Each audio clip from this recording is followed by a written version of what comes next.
Bonjour, je suis Clément Renaud et vous êtes dans un nouvel épisode de Entretien avec un barbu. Aujourd'hui on change complètement d'univers par rapport aux épisodes précédents et on va parler pierres précieuses et bijoux. Je vous emmène à Colmar pour rencontrer Théa qui s'occupe d'une entreprise qui s'appelle Théa Création. Elle nous a reçus dans son petit atelier où on a parlé création de bijoux, de son parcours, de ses passions. Alors vous allez voir, j'ai trouvé ça assez rigolo parce qu'il y a pas mal de parallèles au final entre son approche sur les bijoux et mon approche sur la photographie. Allez, je vous laisse avec l'épisode et comme toujours, n'hésitez pas à partager l'épisode s'il vous a plu et me donner votre avis en commentaire. À bientôt. Bonsoir. Bonsoir. Bonjour, je m'appelle Clément. C'est le 4e, je crois, le 5e intérêt. Ouais. Donc, c'est quoi comme prestataire avant ça? On a fait un lieu, 2 lieux, une wedding planner, donc t'es à 4e. Ok. Ouais. Un peu de pression. Non, l'idée c'est d'en faire 5-6, d'en avoir 5-6 en stock, pour qu'après on puisse commencer à publier. L'idée c'est d'en publier tous les à peu près 2 par mois. Tu vois. Ok. Je me dis si j'en ai pas d'avance, non, je vais faire oh putain j'ai rien pour la semaine prochaine. Ouais, là, avoir un peu de marge. Là si j'ai 2 mois d'avance, après ça permet d'avoir la routine. Ouais, c'est sûr. Je commence souvent de la même façon, c'est-à-dire que j'ai demandé à Google des choses, mais pas trop, parce que j'ai pas eu le temps.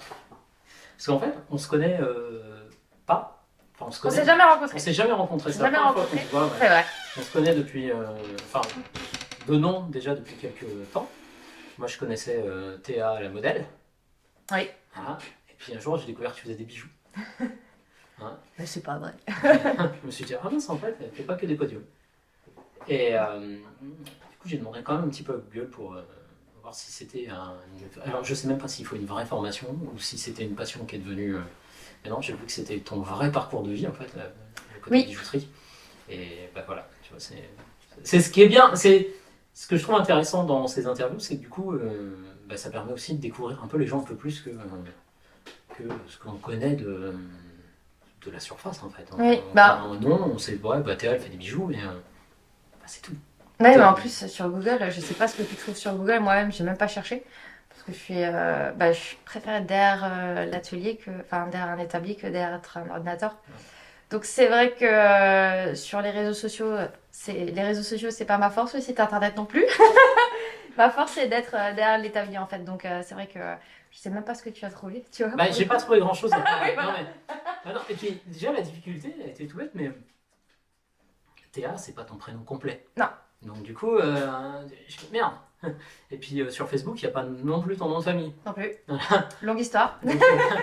Donc merde, je me suis dit, il va falloir que je fouille un peu, mais j'ai trouvé quand même une petite page LinkedIn où il y a un peu de... Oui. Ouais, il y a un parcours en fait.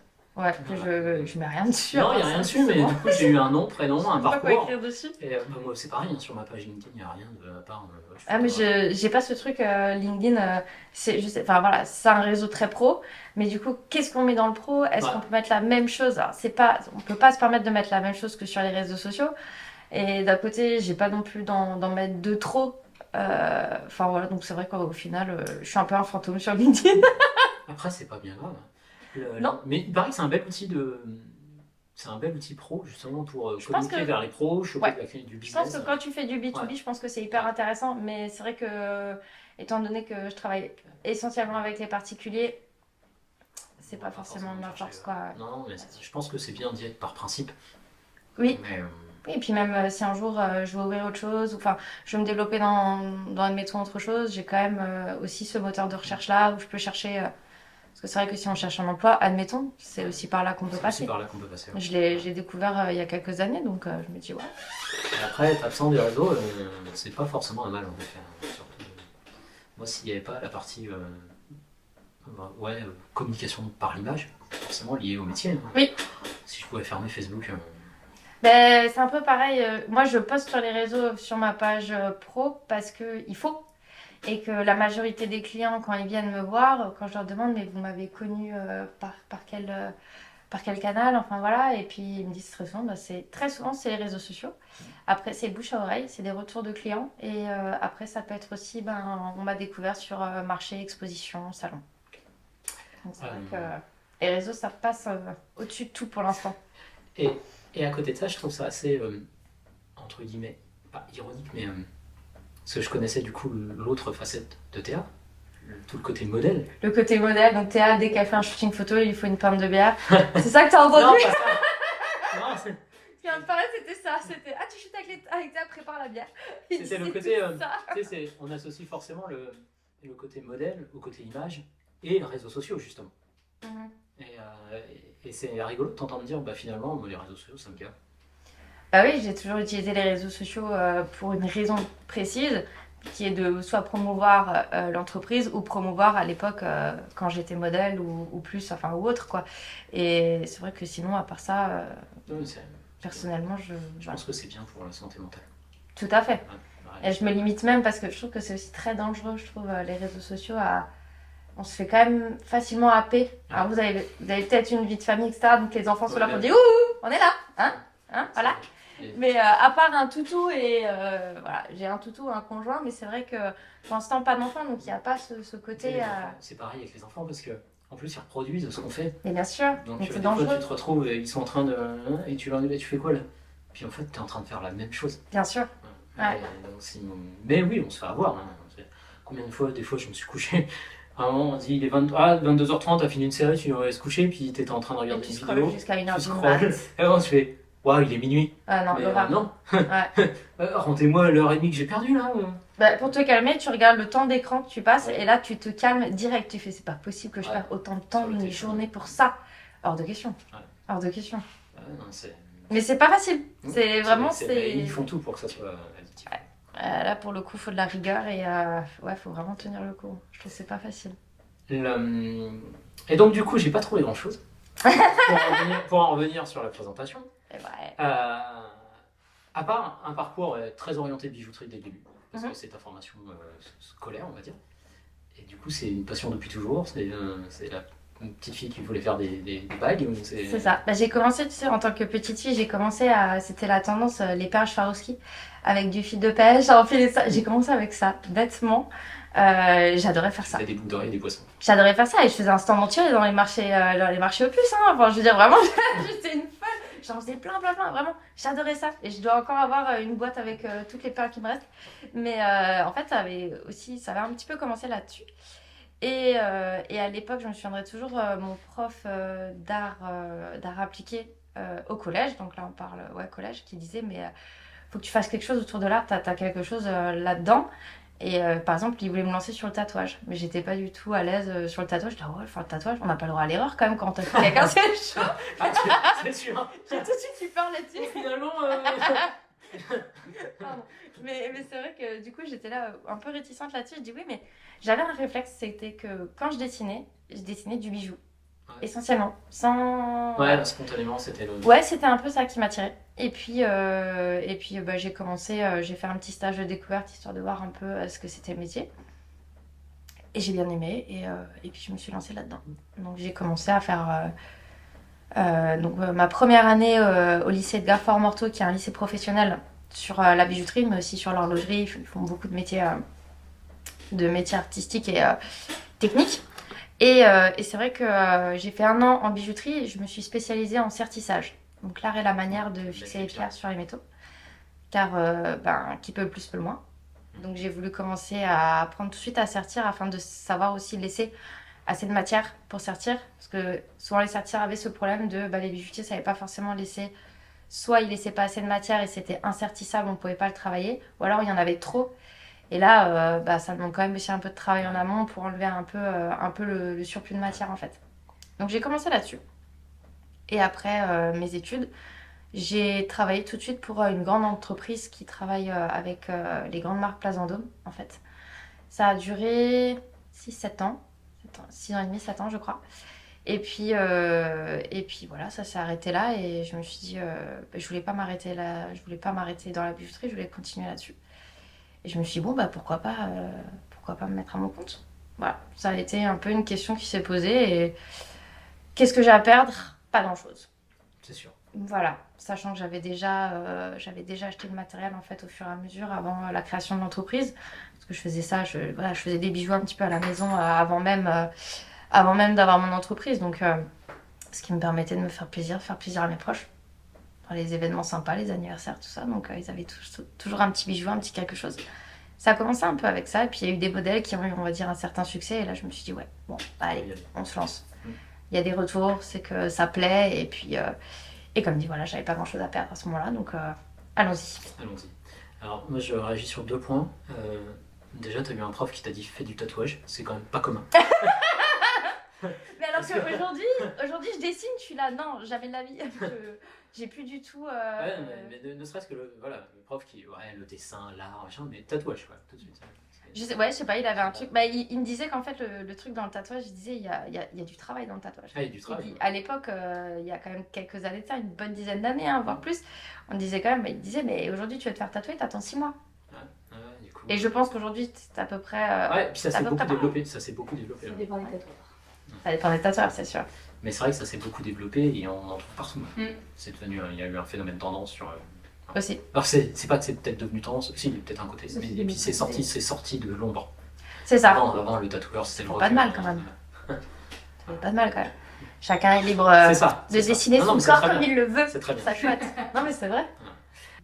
Il y a une citation comme ça qui dit on ne naît pas sans tatouage, ils arrivent au fur et à mesure de notre vie. Il y avait une citation comme ça à l'époque que j'aimais bien. Et du coup, c'est vrai que c'est rare d'avoir un prof qui soit ouvert sur la question, surtout sur le côté art. Enfin, je trouve. Le bijou, alors, on reste sur le côté dessin et artistique, puis en même temps, c'est un métier vachement manuel. Ouais. Alors en fait, je fais presque pas de dessin. Ouais, pas de. Non, alors petit exemple tout simple, en fait, quand ça va être quand je vais avoir des futurs mariés qui viennent me voir. Ouais. Je prévois déjà à peu près une bonne heure de rendez-vous parce que je veux tout savoir. Je veux tout savoir, combien de temps ça fait qu'ils sont ensemble, s'ils ont des enfants, combien, le nombre d'années où ils étaient ensemble, enfin des petites anecdotes en fait de la vie de tous les jours, histoire d'essayer de glisser quelque chose dans le bijou qui peut matcher avec ça. On peut très bien jouer en fonction du nombre d'enfants, on peut faire un nombre de pierres spécifiques par rapport à ça. Voilà, il y a plein de choses qu'on peut intégrer en fait dans un bijou sans que tout le monde le sache en fait. Donc c'est vrai que le dessin c'est pas ma force et du coup au final ce que je propose c'est des maquettes en alliance, enfin des maquettes en argent. Comme un prototype en fait. Un prototype en argent que je laisse au client pour qu'il puisse essayer et aussi avoir un peu une idée des volumes. Et très souvent, alors c'est déjà arrivé, ça n'arrive pas tout le temps, mais c'est déjà arrivé qu'on part sur un modèle, il a sa maquette, il la garde pendant 1 semaine, 2 semaines, je lui dis voilà, tu t'essayes, tu regardes. Et on me rappelle et on me dit écoute Théa, en fait, on va changer totalement. Et je suis là, c'est pas vrai. Ah si, en fait non, je m'attendais à, je sais pas, je m'y fais pas, c'est trop large, ou il y a un truc en fait qui me plaît pas. C'est super important parce que une alliance on la porte toute sa vie. Il faut quand même qu'elle vous plaise un minimum, quoi. Oui. Ce que j'explique. Donc, je me prends le temps de faire au moins une paire de maquettes, en fait, paire d'alliances sous forme de maquettes en argent, ce qui permet, en fait, d'avoir vraiment un visuel, un volume, parce que je trouve ça plus intéressant qu'un dessin, en fait. Ouais, et puis voilà. C'est vrai que... Et ça me fait travailler derrière mon établi. Je préfère. Ouais, non, mais c'est vrai. Et parce que je me souviens, quand on a acheté nos alliances, tu vas à la bijouterie, tu l'essayes. Oui. Tu leur dis, ça va ? Bah ouais, mais c'est-à-dire que je portais pas de bague avant, alors je sais pas trop, c'est bizarre, c'est perturbant.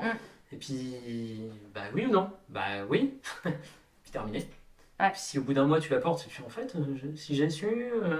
Et puis même par rapport à la taille de doigt, c'est bête, mais c'est hyper important de trouver tout de suite le bon tour de doigt, parce qu'en été, les doigts vont légèrement gonfler quand même. Donc le problème, c'est qu'il faut pas qu'on se retrouve avec l'alliance bloquée en été.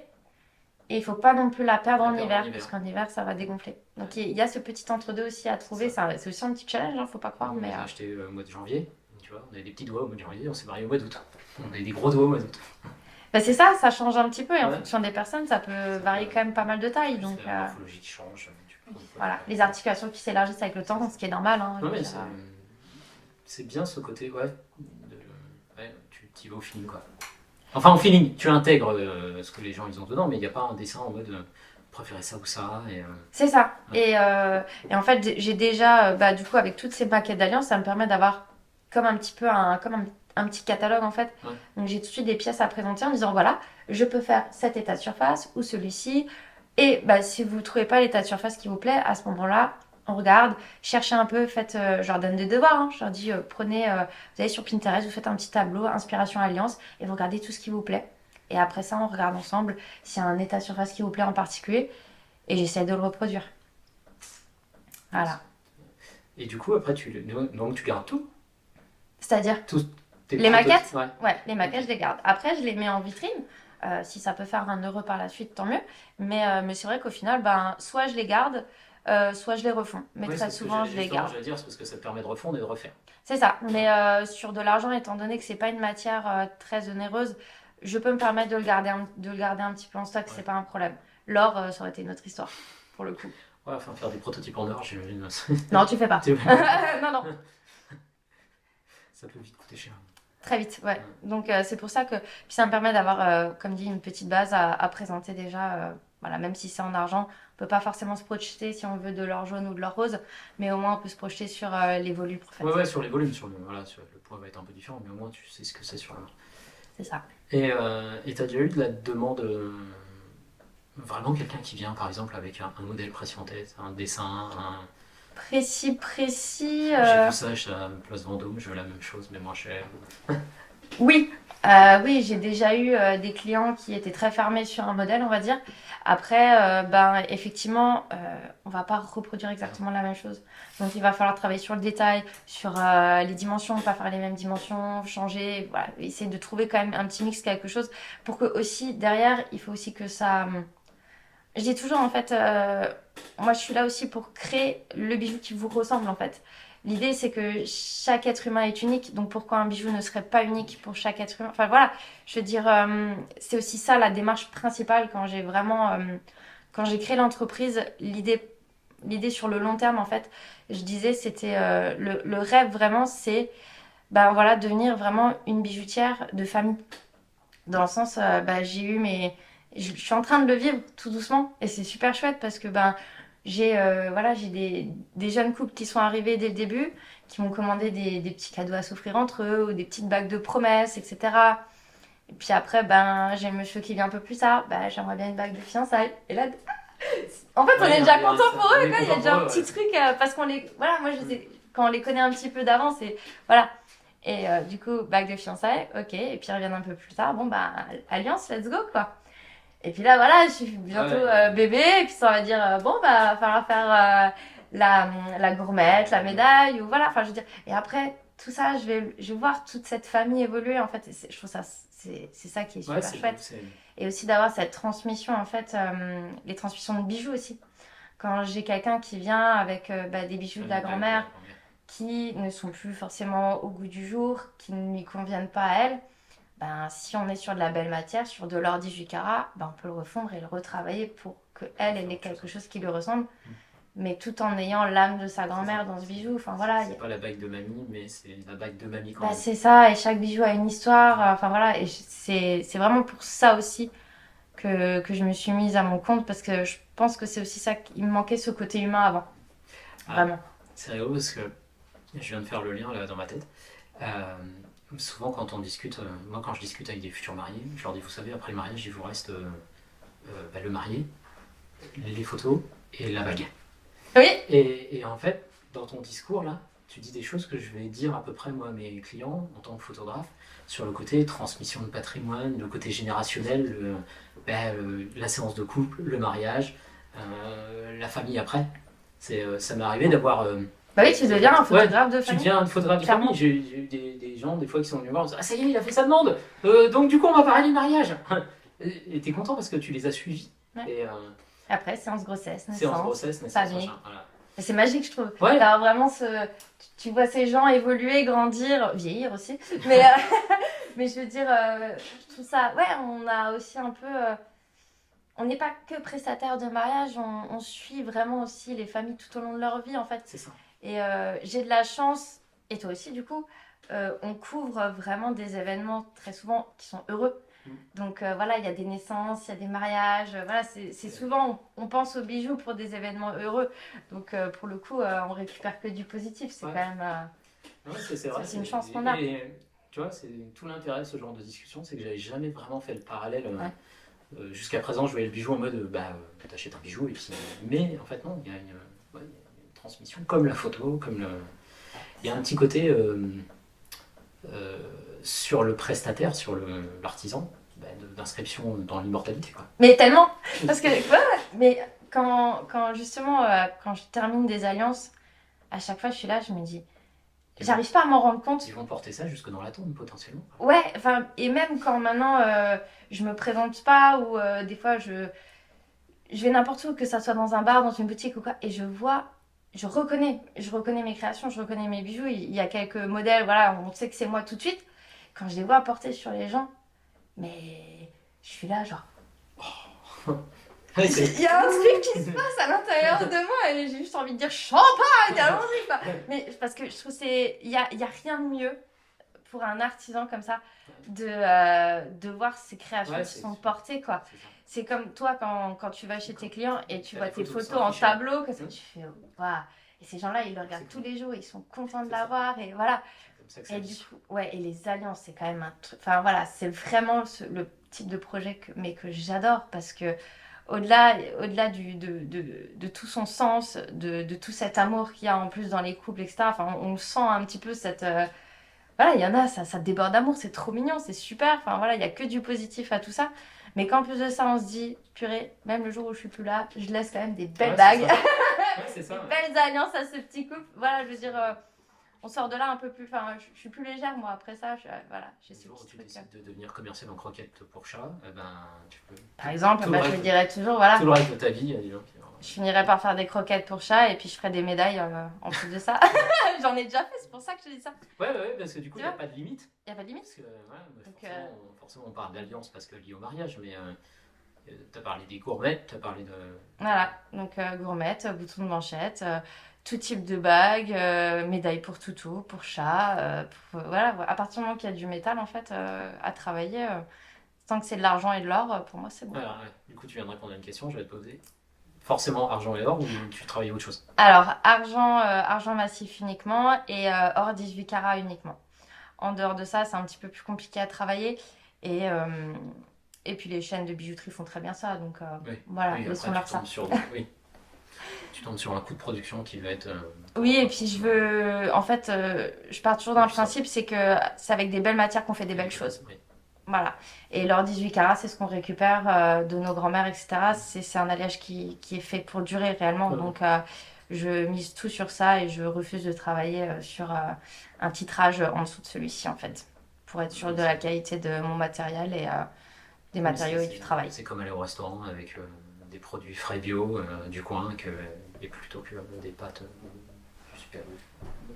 Voilà. Par exemple. Et l'autre question, du coup, c'était lié projet. C'est quoi le truc le plus dingue qu'on t'a demandé? Dingue Et à l'inverse, et c'est comme ça que je pose les deux questions en même temps, est-ce que t'as déjà refusé un truc en disant non, ça. Ça, votre idée, elle est pourrie et on le fera pas. Ça correspond pas à ce que je fais. Alors, refuser, ça peut arriver de refuser quand c'est vraiment. Quand on va me demander, on m'avait demandé ça à l'époque, un pendentif, en fait une imitation, en fait une reproduction d'un bijou qui tenait à cœur, mais c'était de la fantaisie. Et en fait le problème c'est que c'était un petit médaillon avec un peu comme un mandala, tu sais. Et du coup hyper fin avec des tout petits trous. Et là je me suis dit, en fait même mon forêt le plus fin il passera pas là-dedans quoi. C'est des bijoux qui sont faits en usine, qui sont découpés au laser, donc c'est beaucoup plus délicat pour de l'artisanat. Et là, j'avais dû refuser en disant, écoutez, là, je vois pas comment je peux faire. Après, il y aurait eu d'autres solutions, quoi. Mais il y aurait eu d'autres solutions que j'avais suggérées, mais elle voulait vraiment exactement la même chose. Sinon, j'aurais proposé de le faire sous forme de gravure et pas en repercé. Oui. Mais voilà, il y avait 2-3 petites choses comme ça. Ce genre de choses. Mais après, j'ai eu de très beaux projets et des projets fun. C'est ça aussi qui est super cool. C'est, j'ai une cliente qui vient et qui me dit, j'ai mon filleul qui se baptise, il va avoir 10 ans, donc j'ai pas envie de lui offrir une médaille. Elle me dit, est-ce que tu peux me faire une médaille de baptême mais en forme de skateboard? Ma première question c'était, on fait les roues fixes ou mobile? On fait un petit jouet ou pas? J'ai fait un petit jouet. Et et en fait c'était un petit skate qui faisait balader comme ça. Il y a des mecs qui font des concours là-dessus. Bah, c'était le même principe avec les roues qui sont mobiles. Bah, tu peux le trouver sur les réseaux. Je l'avais posté où tu me vois le balader comme Je l'ai ça, peut-être vu, ce etc. truc. Ouais, mais voilà, j'ai adoré. J'ai adoré faire ce projet. Enfin, c'est aussi pour ça que je fais ce métier, pour faire des trucs qui ressemblent aux clients, un truc qui sort de l'ordinaire. L'été dernier, alors ça, je ne l'ai pas encore sorti sur les réseaux, mais l'été dernier, j'ai fabriqué quelque chose en partenariat avec une jeune demoiselle qui s'est aussi lancée à son compte, mais dans l'impression 3D. Donc elle fait des petits pins comme ça qui sont assez rigolos. Elle en a aussi sur la bretzel. Elle a fait des bretzels, des bières aussi. Je ne l'ai pas là parce que pour rester un peu professionnel, mais mais j'ai aussi les petites bières en pins, etc. Et en fait, elle fait tout ce qui est impression 3D. Et en fait, elle m'a fait des fleurs de frangipanier parce qu'il voulait des fleurs de frangipanier pour sa compagne avec en boucle d'oreille. Et c'était une boucle d'oreille en fait montante qui remontait jusque-là avec une fleur ici, enfin un truc. Il m'a dit, t'as déjà fait ça? Je dis non.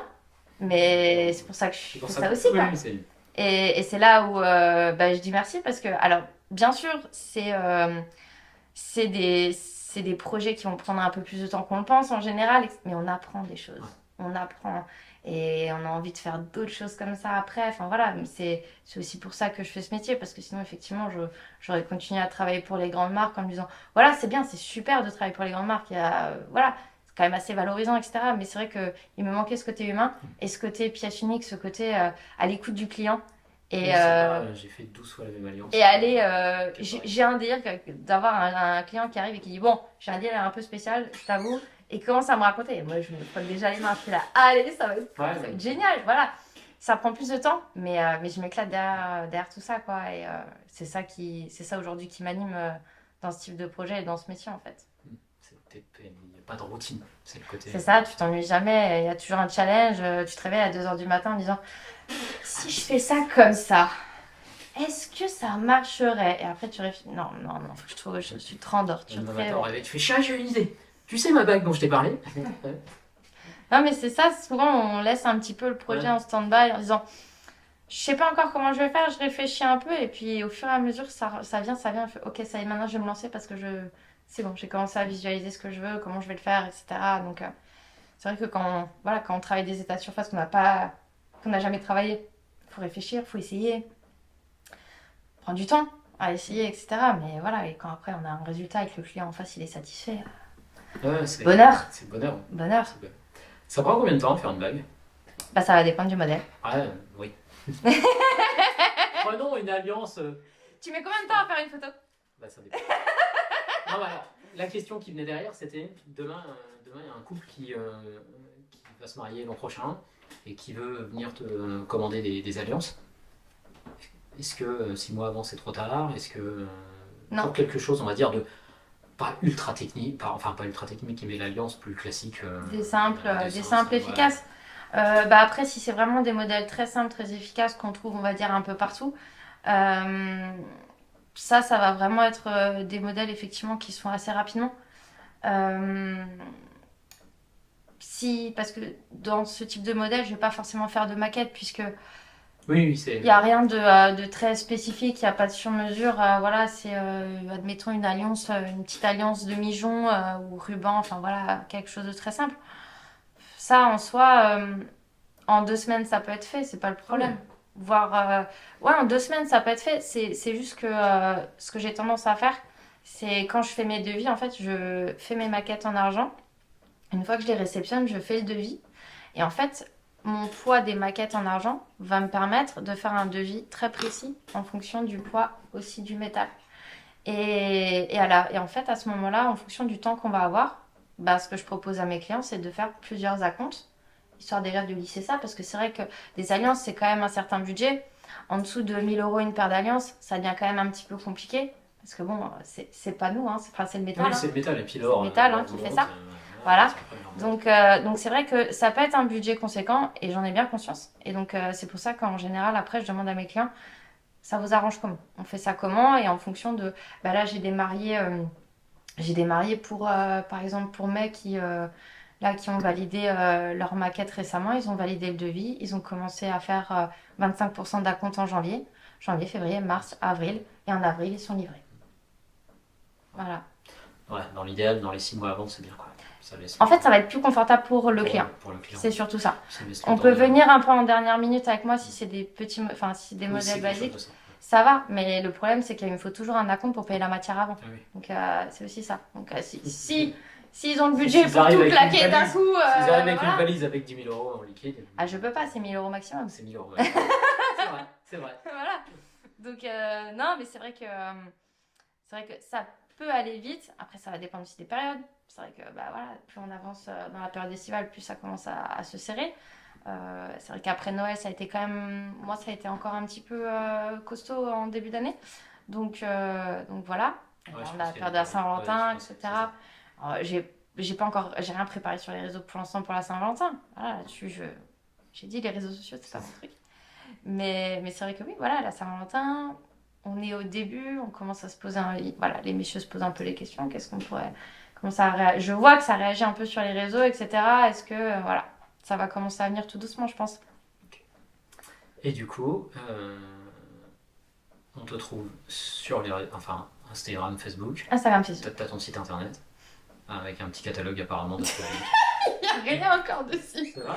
Il est en ligne, mais c'est vrai qu'il y a... Non, il n'y a rien dessus. J'avoue, j'ai voulu le lancer il y a déjà plus d'un an, j'ai voulu m'y pencher. Et puis en fait, je l'ai vite prise derrière un ordinateur. Donc au final, je l'ai mis un peu de côté. Et c'est vrai que voilà, quand les clients ils arrivent, enfin voilà, je veux dire, tant que j'ai du travail à l'atelier, c'est vrai que je vais pas prendre du temps tu sur prends pas du l'ordinateur. temps. Donc, Alors c'est peut-être un défaut parce que si demain il y a un creux, Ah, bien pour sûr. X raison. Bah oui. Ouais. Je suis complètement d'accord, mais c'est vrai que en fait, je mets tellement la priorité sur l'atelier que tout ce qui va être communication, etc., je mets pas forcément. Voilà, je mets ça un peu de côté. On en parlait avec des collègues photographes juste avant midi, où pendant 5, 6, je sais pas, les 5 dernières années, j'ai un peu laissé mon perso de côté, pareil. Tu sais, tu publies sur les réseaux sociaux, mais tout le travail de fond sur le site internet, Ouais. tu laisses de côté jusqu'au moment où tu fais putain, là, il faut arrêter quoi. Parce que... Ouais. Après, je me connais, dans le sens, si je me mets sur le site internet, je vais y passer, je vais me bloquer une semaine, je vais dire, ok, là. Ouais, tu fais. J'ai fait ça en décembre. Si une fois je tombe malade, par exemple, allez, admettons, je tombe malade ou je commence à avoir une petite tendinite, je sens qu'il y a un truc qui va pas bien se passer, je vais dire, ok, c'est pas grave, je vais faire une semaine de bureau, je m'en sortirai, j'aurai de quoi faire, c'est pas un problème. J'ai fait ça en décembre, j'ai dit ça il y a cette semaine, je fous tout de côté, c'est site internet. Ouais, j'avoue, décembre, j'ai pas pu me concentrer. Avec mes marchés de Noël, j'en ai fait 5-7 l'année dernière, donc ouais. J'étais contente quand c'était fait. Marché créateur, marché de Noël, les choses du genre. C'est ça, beaucoup de petits marchés de Noël. C'est vrai que là, je suis à peu près, j'arrive à j'attaque ma 3e année d'entreprise. Donc c'est vrai que j'y vais un petit peu à tâtons. J'y vais doucement mais sûrement, c'est comme ça que je fonctionne. Mais c'est vrai que j'ai fait des petits marchés de Noël, etc. Pour l'année prochaine, j'aimerais viser d'autres marchés de Noël. On verra. Et là, il va y avoir une nouveauté. Du coup, en mars, il va y avoir la première fois que je vais avoir mes petites bretzels, qu'on a tendance un petit peu à reconnaître chez moi. Je vais avoir les 2 modèles de bretzels en fait qui vont être revendus dans un magasin autour de produits locaux et d'artisanat, tout local en fait, qui sera sur Colmar. Oh, c'est cool ça. Voilà. Et tu t'es jamais rapproché de la FREMA? Tu connais la FREMA? Oui. C'est la Fédération régionale des métiers d'art d'Alsace. Ouais. Alors, je t'avoue que je sais plus qui en avait parlé. Moi, j'y étais à une époque. À Strasbourg, par exemple, au mois de novembre, il y a un salon qui s'appelle Résonance. Oui, voilà, c'est ok, ouais. Et alors, autant sur la photo, c'était pas mon truc.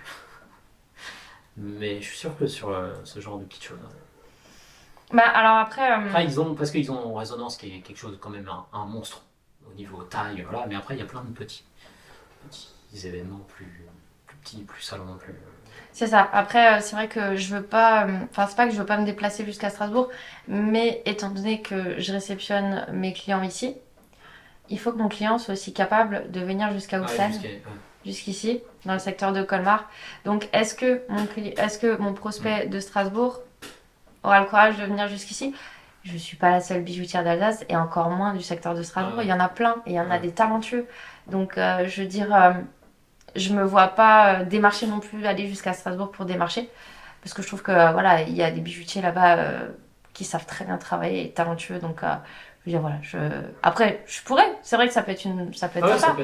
Parce que ça peut attirer, voilà, moi qui habite dans le secteur ici, c'est vrai que ça peut m'arriver d'aller à Strasbourg pour des salons, ça n'empêche rien, c'est vrai. Mais c'est vrai que j'aurais préféré rester dans cette zone de chalandise, en fait, de rester autour de Colmar, Kaysersberg, un petit peu ces petites villes comme ça, c'est sympa. Qui est un coin pas trop moche. Pardon? C'est un coin pas trop moche. C'est sympa, C'est hein. plutôt sympa. C'est plutôt sympa. C'est plutôt sympa. Puis il y a des petites microbrasseries dans le coin, là. C'est même Elle plus arrête sympa. jamais avec sa bière. Bah, ça peut être un projet de reconversion.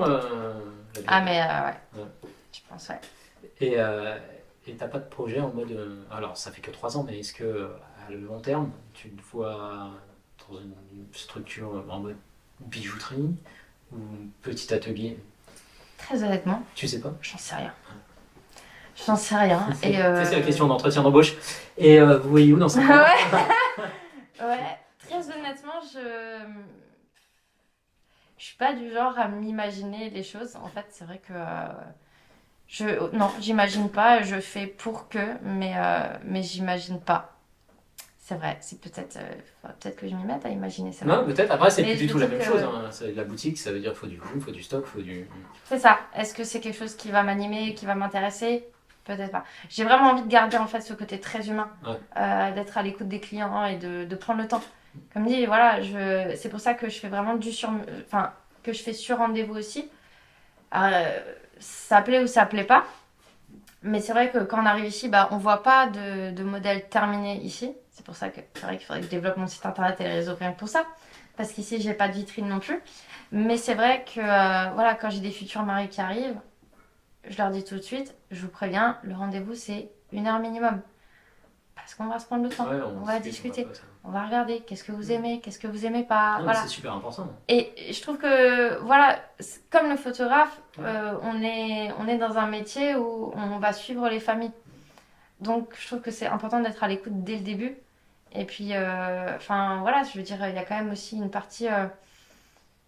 On n'est pas juste.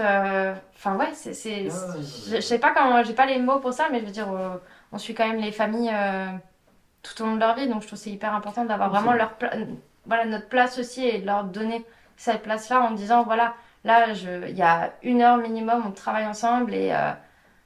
Nous, on signe pas un couple tant qu'on les a pas vus, soit autour d'un café, soit en visio, Oui. pour prendre le temps de discuter. Et puis au feeling aussi, je C'est trouve. ça, parce que le feeling, c'est Ça se super choisit important. aussi au Il y a feeling. des gens avec qui t'as pas envie de travailler, que ça soit en photo, que ça soit en vidéo, que ça soit en bijoux, parce que, ouais, il y a une histoire de relation humaine en fait. Moi j'ai des prestataires, enfin voilà, moi je connais des prestataires et je les adore en tant que personne, mais bah, je vais pas forcément avoir un coup de cœur sur leur travail, je vais être moins sensible à leur travail.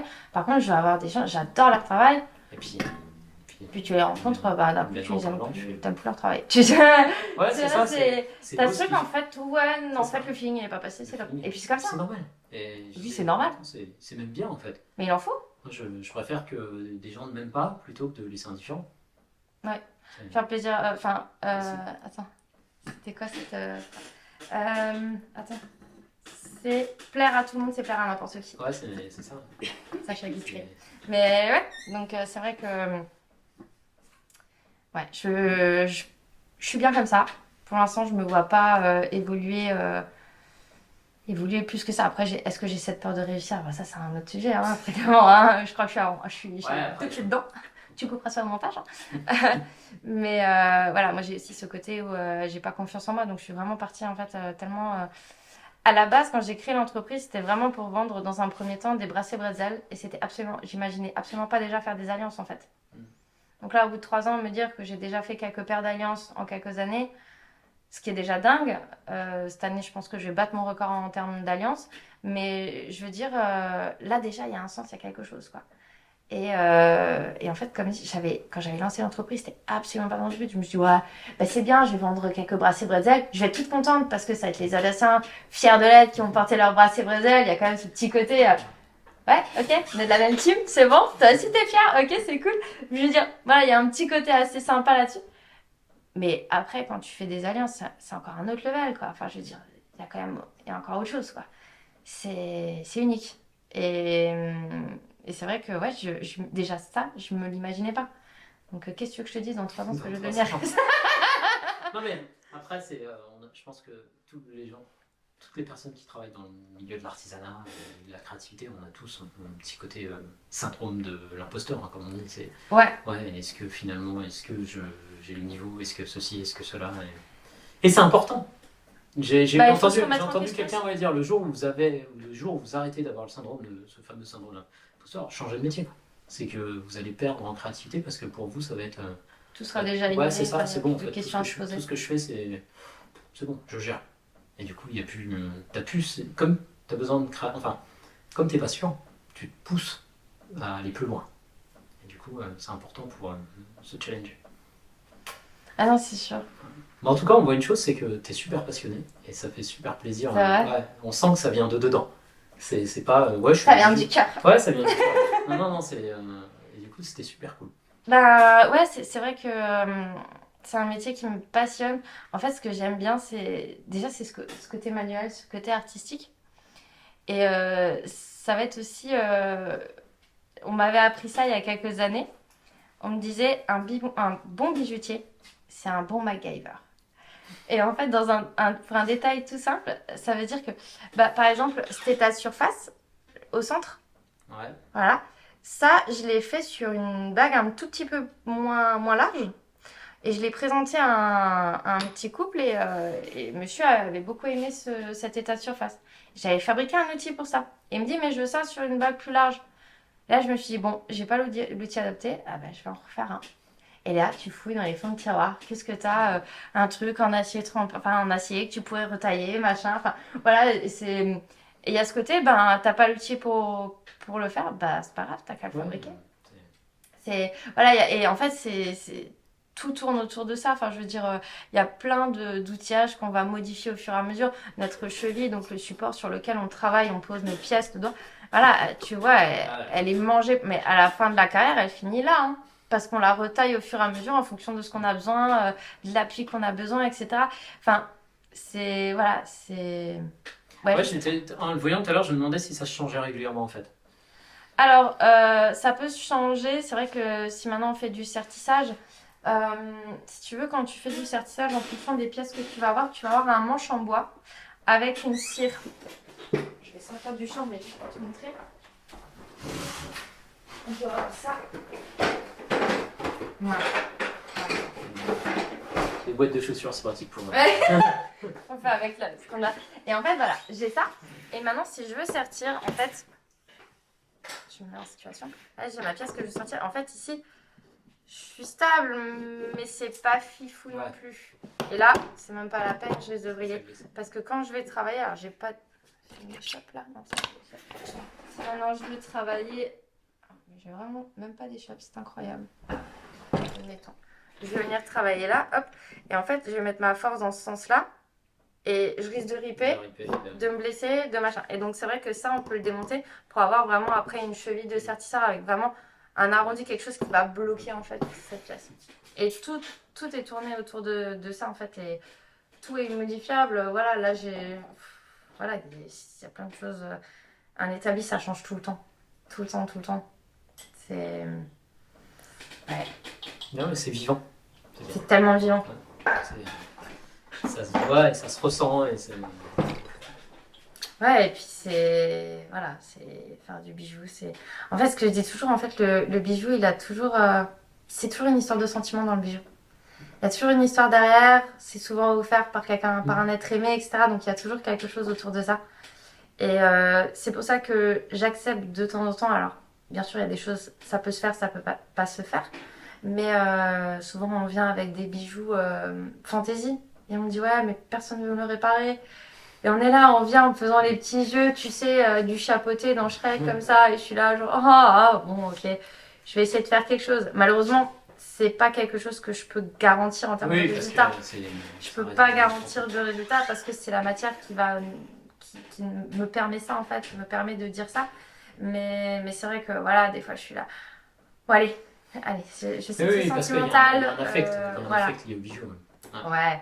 Alors que voilà, en général, on perd plus de temps qu'autre chose sur ce genre de choses, mais voilà, il y a ce côté sentimental, ce côté affect, qui fait que j'ai du mal à dire non pour ça. Voilà, c'est mon petit côté gros cœur. Voilà. Donc, mais c'est ce qui fait la qualité d'un artisan en fait. il faut savoir poser la limite. Il faut savoir poser la limite, parce que mais sinon, c'est vrai que... ça reste un métier, et un business, et il faut qu'on gagne de l'argent, il faut qu'on en travaille. Voilà. Oui. Mais c'est aussi des fois savoir s'adapter et dire attends, non, on va vous le faire, et machin. Et... Oui, après je cache pas que quand c'est souvent de la fantaisie ou des petites choses comme ça, je dis vous n'êtes pas pressé. Je suis là dans le sens, vous n'êtes pas pressé, ils vont me dire oh bah non, vous savez, ça fait 2 ans que j'ai dans le fond de tiroir. Bon bah ok, très bien. Ah bah voilà, revenez dans 2 ans. Peut-être pas, j'essaye d'éviter. Mais c'est vrai que des fois, quand je bloque sur certains projets, que ça vient pas tout de suite, je vais des fois avoir les clients qui me disent ça va avancer, je suis là. Alors, j'ai réfléchi, mais je suis pas encore avancé. Parce que voilà. Je suis dessus, j'y travaille là. Non, mais c'est vrai en plus. Voilà, je pense qu'il faut un déclic. C'est. Ouais, il faut laisser le temps un peu de. Maturer les choses. Ouais, c'est comme une vieille recette de grand-mère. Tu la laisses mijoter dans une marmite un petit temps avant que la magie opère. C'est avant que Laetitia arrive pour la vidéo, j'en faisais un petit peu. Et un jour, j'ai un mariage, un reportage, j'arrivais pas à le traiter. Et il a duré 4 ou 6 mois. Et puis un jour, je me suis dit, ah ça y est. Il a fallu maturer les choses, un déclic. Bah, c'est comme se lancer pour faire la post-prod, quoi. Hein, ouais, c'est pas... oui. Faut un peu de courage. Ouais. Ben, en tout cas, c'était super enrichissant et super intéressant à écouter. Donc, voilà, merci. Ça va. Merci. Je vais pas te ennuyer. Non, honnêtement, c'est quand les gens ils parlent de quelque chose qui nous tient à cœur, forcément c'est vivant et ça vient de l'intérieur. T'es pas en train d'essayer de me vendre un truc, t'es en train de me raconter ce qui te passionne, c'est ça qui est intéressant. Ouais, voilà. Non, et puis bah, je suis même pas en plus dans la démarche forcément de faire de la surconsommation.